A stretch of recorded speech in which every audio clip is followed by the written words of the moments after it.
18 अप्रैल 1955 ये वो दिन था जब इस महान साइंटिस्ट ने दुनिया को अलविदा कहा था। जी हाँ, मैं बात कर रहा हूँ अल्बर्ट आइंस्टीन के बारे में। दिन 17 अप्रैल 1955 अचानक से आइंस्टीन की धमनियों में इंटरनल ब्लीडिंग होने के कारण उन्हें हॉस्पिटल ले जाया गया, जहाँ डॉक्टर्स ने जांच करने के बाद कहा कि कुछ सर्जरीज के बाद आपकी जान को बचाया जा सकता है। तब इस पर आइंस्टीन बोले कि नहीं, मैं मेरे हिस्से का काम कर चुका हूँ, अब जाने का समय आ गया है। और वहीं हॉस्पिटल में उनकी मृत्यु हो गई। मरने के बाद आइंस्टीन चाहते थे कि उनकी बॉडी पर कोई रिसर्च ना की जाए और उसे क्रीमेट यानी कि जला दिया जाए, लेकिन पैथोलॉजिस्ट थॉमस हार्वे, जिन्हें मरने के बाद आइंस्टीन के मृत शरीर की जांच करने के लिए भेजा गया था, उन्होंने बिना किसी को बताए आइंस्टीन का दिमाग और उनकी आंखों को उनके शरीर से निकाल लिया और दोनों को लंच बॉक्स में रखकर वहां से भाग गया, ताकि पता लगाया जा सके कि आइंस्टीन के ब्रेन में ऐसा क्या था जो उन्हें उतना बड़ा जीनियस बनाता था। थॉमस हार्वे के अनुसार दिमाग को आइंस्टीन के शरीर से अलग करने के तुरंत बाद उसने आइंस्टीन के ब्रेन का वेट किया, जो कि 1230 ग्राम था।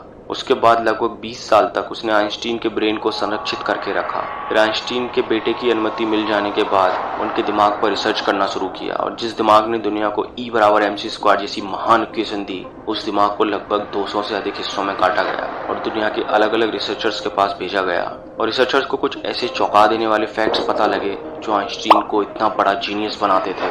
सो चलिए जानते हैं उन फैक्ट्स के बारे में और ये भी जानते हैं कि कैसे अपने दिमाग को आइंस्टीनिफाइज किया जाए, यानी कि आइंस्टीन के जैसा बनाया जाए। Fact number 1, density of neurons. Einstein के ब्रेन की सबसे रोचक बात यह थी, जिसने साइंटिस्ट को भी हक्का हक्का कर दिया, कि उनके ब्रेन में ग्लाइल सेल्स की संख्या नॉर्मल इंसान से बहुत ज्यादा थी। ग्लाइल सेल्स ब्रेन के वो सेल्स होते हैं जो न्यूरॉन्स को प्रोटेक्ट करते हैं। उन्हें ऑक्सीजन, न्यूट्रिएंट्स देने का काम इन्हीं ग्लाइल सेल्स का होता है। आइंस्टीन के ब्रेन में इन्हीं सेल्स की संख्या ज्यादा होने के चलते उनके दिमाग में बनने वाले सिनेप्टिक कनेक्शंस, यानी कि न्यूरॉन्स के बीच के कनेक्शन बहुत स्ट्रॉन्ग थे और इन्हीं स्ट्रॉन्ग सिनेप्टिक कनेक्शन के चलते उनका दिमाग इतना पावरफुल दिमाग था। और जैसा कि हम जानते हैं कि ग्लाइल सेल्स न्यूरॉन्स को नरिश करने का काम करते हैं, तो इन्हीं सेल्स के चलते आइंस्टीन के दिमाग की न्यूरोप्लास्टिसिटी और न्यूरोजेनेसिस एबिलिटी बहुत ज्यादा थी। हमारे दिमाग की न्यू न्यूरॉन्स बनाने की एबिलिटी न्यूरोजेनेसिस कही जाती है। न्यूरोजेनेसिस और न्यूरोप्लास्टिसिटी पर मैंने अलग से एक वीडियो बनाई है, जिसकी लिंक आपको डिस्क्रिप्शन में मिल जाएगी। आइंस्टीन के ब्रेन की एक और चौंका देने वाली बात ये थी कि उनके ब्रेन में सेल्वियन फिशर नाम का ब्रेन पार्ट नहीं था, जो कि ब्रेन में एजिंग के लिए रिस्पॉन्सिबल होता है। इसे आप महज कुदरत का एक करिश्मा समझ सकते हैं। Fact number 2, corpus callosum. हमारा ब्रेन दो अलग अलग हिस्सों में डिवाइडेड होता है, लेफ्ट हेमिस्फीयर और राइट हेमिस्फीयर।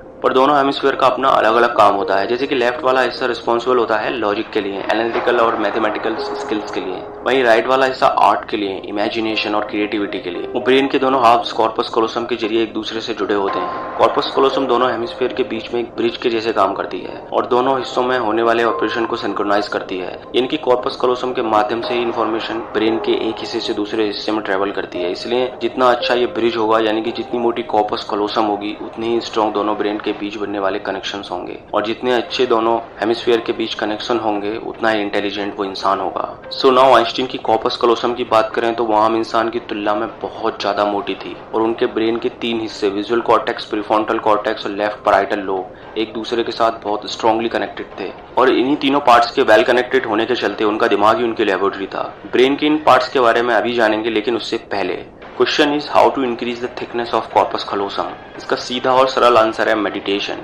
जितना देर आप मेडिटेशन करोगे, उतनी ही थिक आपकी कॉर्पस कलोसम होती जाएगी, क्योंकि मेडिटेशन के दौरान दोनों हेमिस्फीयर साइमल्टेनियसली काम करते हैं और जितना ज्यादा आप मेडिटेशन करेंगे, उतने ही अच्छे दोनों हेमिस्फीयर के कनेक्शन होते जाएंगे। एक एक्सपीरियंस मेडिटेटर की कॉर्पस कलोसम नॉर्मल इंसान से लगभग 9% ज्यादा मोटी होती है। Fact number 3, parietal lobe. Einstein के ब्रेन की काफी सारी खूबियों में से एक खूबी ये भी थी कि उनके ब्रेन का लेफ्ट पैराइटल लोब एक आम इंसान से लगभग 15% बड़ा था। अब ये कोई नहीं जानता कि उनके ब्रेन का लार्जर पैराइटल लोब जेनेटिक था या ब्रेन के इस हिस्से का बहुत ज्यादा यूज करने की वजह से वो इतना बड़ा हो गया था। खैर, सच जो भी हो, लेकिन ब्रेन का ये हिस्सा मैथमेटिकल और लॉजिकल स्किल्स के लिए रिस्पॉन्सिबल होता है। पजल, सुडोकू, रीडिंग, कोडिंग करके आप अपने लेफ्ट ब्रेन यानी कि लेफ्ट हेमिस्फीयर का यूज बढ़ा सकते हैं। Fact number 4, prefrontal cortex. Prefrontal cortex इंसान के दिमाग का सबसे हाईली और न्यूली डेवलप्ड हिस्सा है, जो कि लाखों सालों के इवोल्यूशन के बाद जाकर डेवलप हुआ है और ब्रेन का यही हिस्सा हम इंसानों को सबसे ज्यादा इंटेलिजेंट बनाता है, क्योंकि प्रीफ्रंटल कॉर्टेक्स रिस्पॉन्सिबल होता है goal setting, future planning, thought control, difference between good and bad, consequences of any activity, creativity, abstract thinking and many more things. इंसानी दिमाग का इस हिस्सा पूरी तरह डेवलप होने में लगभग 25 साल का टाइम लेता है। जी हाँ, जब तक हम 25 साल के होते हैं तब तक हमारा प्रीफ्रंटल कॉर्टेक्स डेवलप होता है। और अगर आइंस्टीन के ब्रेन की बात करें तो उनका प्रीफ्रंटल कॉर्टेक्स बहुत ज्यादा डेवलप था, इतना ज्यादा कि नॉर्मल इंसान के प्रीफ्रंटल कॉर्टेक्स में 3 फोल्ड होते हैं, लेकिन आइंस्टीन के ब्रेन में 4 फोल्ड थे। और उनका प्रीफ्रंटल कॉर्टेक्स ग्रे मैटर से पैक्ड था। ग्रे मैटर मतलब neurons. Highly developed prefrontal cortex की वजह से ही आइंस्टीन इतना यूनिक और क्रिएटिव सोच पाते थे। ऑप्टिमिज्म, दूसरों के प्रति आभार प्रकट करना और एक्सरसाइजेस करने से प्रीफ्रंटल कॉर्टेक्स को मजबूती मिलती है। सो इस वीडियो के लिए इतना ही। वीडियो पसंद आया हो तो लाइक करें, शेयर करें और अपने दिमाग के विकास के साथ साथ इस चैनल को सब्सक्राइब करके इस चैनल के विकास में भी अपना योगदान